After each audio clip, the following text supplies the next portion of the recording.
Welcome to Sydney CBD. It's really loud, so hopefully you guys can hear me okay. As you can see, there's the Harbour Bridge behind me. This is where I do most of my coaching. I only do a few little trips to Asia every now and then. I've done a few this year, but before this year, the last time I went overseas was about 4 or 5 years ago. So this is where the majority of my game is done and the majority of my coaching is done. So, spam approaching. We're going to talk about spam approaching, and I want to give my take on it, my nuanced ideas and my nuanced take on it, so you guys have a better understanding on what it is and how effective it is and when you should use it. But before we kick it off, I'm Dave, and this channel is dedicated to giving you no BS, novel, dating advice for the modern man. You can hear the birds. Birds everywhere down here. I think those kids are feeding the birds. So, top link in the description. Check out my website. I've got over 300 blog posts there. You can check them out. Have a little bit of a read of all of the theory that's in there. And I've also got a 30-day challenge. It's a digital product. It's a good way to get you as a beginner on your way and get you started. Top link in the description. Check out the website. 30-day challenge is in there. And if you want to learn a little bit more about myself, am I legit? What do I do? Where have I come from? I've got like an autobiography. It's called The Disabled Casanova. Because I've had both my hips pulled off. I'm in my 40s and I'm still successful. So spamming. Now, let's just say we're here. We're here in it's like a holiday sort of a destination. As you can see, there's a lot of tourists behind me. But let's just say you live in Sydney, right? And there's so many hot girls walking around. I can't really see too many right now, but let's just say there's a lot of hot girls in around the Harbour Bridge, around the Opera House. The Opera House is down there. Let's just say you want to come down here and you want to come down on a regular basis. And let's just say a Saturday or a Sunday, you get a lot of tourists coming down here taking photos. You get a lot of hot girls traveling. Let's just say you want to come down here on a regular basis and you go on a spam session. Keep in mind, there's like CCTV everywhere here. There's cameras everywhere. This place is flooded with security guards. It's a heavily guarded location. And you want to utilize this area on a regular basis. Let's just say every Saturday or every Sunday you want to come down here maybe once a week and grab a coffee, go for a little bit of a walk around here. And you go on spam session every week, right? Eventually the CCTV cameras, the security guards watching those screens are going to remember you. And then they're going to tell the security guards down here on the ground to come over and speak to you. Next thing you know, you might have the police come over and tell you that you're not allowed back here for 24 hours or 48 hours. You might even be banned from this location forever, which has happened to many people. There are many people that are just never allowed to come down here anywhere near the Harbour Bridge or the Opera House.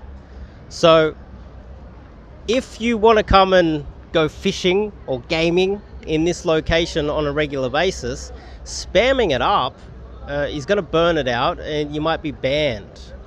And then you can never use it again.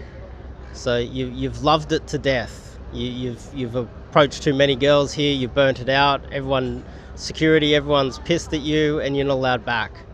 Now, if you live in an area, that's a big negative, because now if this was one of your prime gaming spots where you got most of your success, you can't come here again.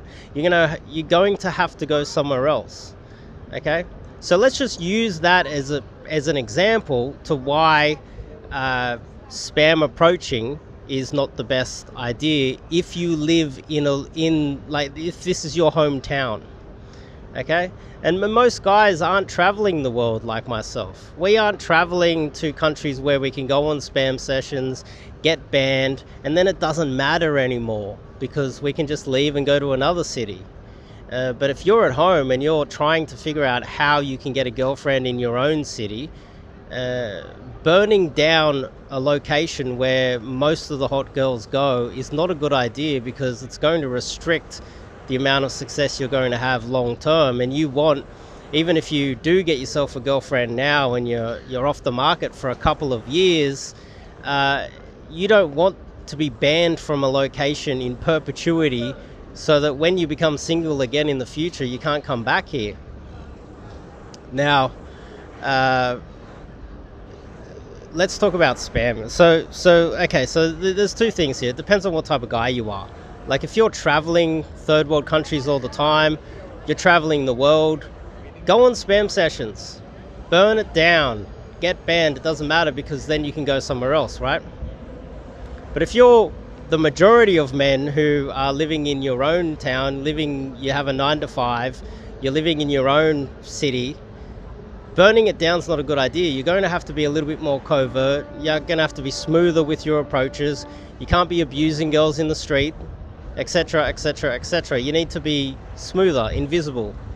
Get into sets and get out without burning down locations or bringing a lot of attention to yourself, right? So hopefully that makes sense. The second part I would like to talk about is which is more effective as a game method in the short term versus the long term. Now, for instance, if you're going to go to a location and burn it down and go real hard. So if two guys came here and they had 24 hours to get laid, one guy just burnt it down and played the numbers game and spammed it up hardcore, and one guy was being a little bit more covert and only did maybe 1% of the approaches, 2%, 5% the amount of approaches as the spammer. Numbers wise, the spammer is going to have a lot more success.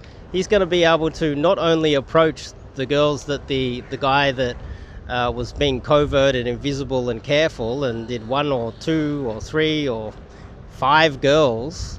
The spammer that comes down here and does 100 approaches will not only be able to approach 95 more girls, but he will also be able to approach the 5 girls that the covert indirect guy was approaching as well. And so in the short term, if you're pumping out infields, and this is why infields are mostly a scam by most of the scam marketers out there, is that if you can go and burn down a location, it's like a Ponzi scheme. Because you burn it down, you get banned, which inevitably happens to a lot of these guys. Actually, let's not go into that aspect of it. That's another video. Short term wise, the spammer is going to have more success. As long as he's not a total freak with his verbals, just playing the numbers and going super hard, you get like 5, 10, 15 approaches in, he's going to warm up his verbals. His communication skills will, even if he has poor verbals, poor communication skills, you get 50 approaches in, you get long conversations in, you're going to lubricate your communication skills. In general, not always. And on average, you're going to get those instant dates. You're going to fill your phone full of numbers. Most of them are going to be flaky. But it's also work ethic too. If you're willing to put in the time and effort to do so, spam the hell out of it. You got the energy to do so, and you're willing to spend the next week texting all of those numbers and filtering through the flaky ones and trying to get them out, you're going to have more success than the covert indirect guy that's being invisible and not trying to be abrasive and burn down the location. But if we have two guys that are living here long term, let's just say you've got me being covert, indirect, being smooth, getting into approaches on a regular basis every week here, and then you have a spammer come down and burn it down. In the short term, the spammer is going to have a massive advantage over me. Over the long term, I'm going to have a massive advantage over the spammer.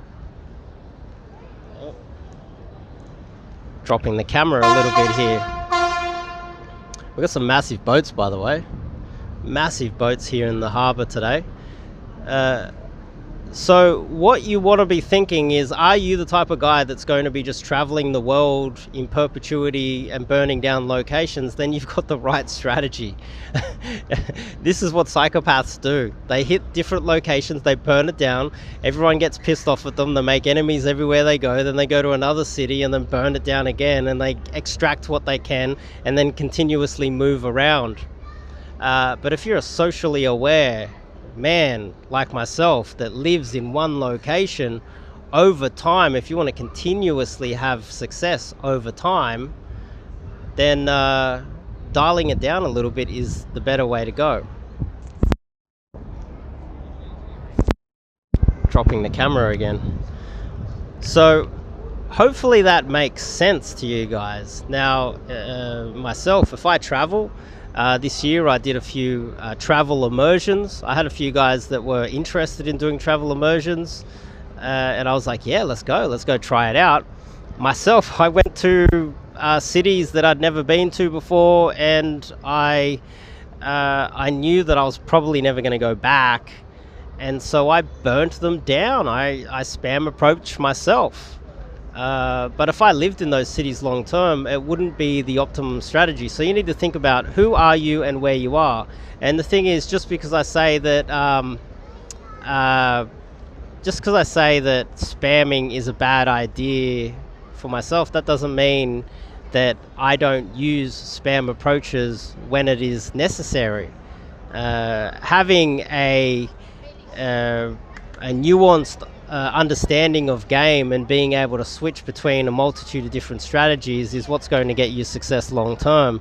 And understanding that being an ideologue and having one particular way of doing things is going to hamper you long term as well. So for instance, myself, if I go to even another city in Australia, I'd be happy to go on a spam session. I'll be happy to piss off the security guards and the bouncers, because I know that I'll probably never go back there again, or if I do, it'll be such a long time that they would have forgotten about me, you see? So when you think about it that in those terms, you need to think about what you're doing and where you are, you see? So hopefully that makes a little bit more sense. The other thing I'd like to make very clear is that the optimum strategy that will get you the most success in the shortest amount of time, obviously if you're socially aware and you actually have even slightly good game, increasing your approaching power to 10 and going insane and spamming and burning a location down is ultimately the optimum strategy. So hopefully all of that makes sense. And check out the website. I've got my 30-day challenge on the website. I've also got my book, The Disabled Casanova. You can check that out. And if you want to come out here in Sydney, Australia with myself, do some cold approach coaching, you're new to it, you're not sure what to do, you want to get into it, but you don't know how to do it, you don't want to waste years in the pick-up wing groups full of weirdos that are theory junkies that actually don't get success themselves, and you want to actually get some success fast, sign up and do some coaching. It's literally the only way to make this improvement faster. So anyway, I'll see you guys in the next video.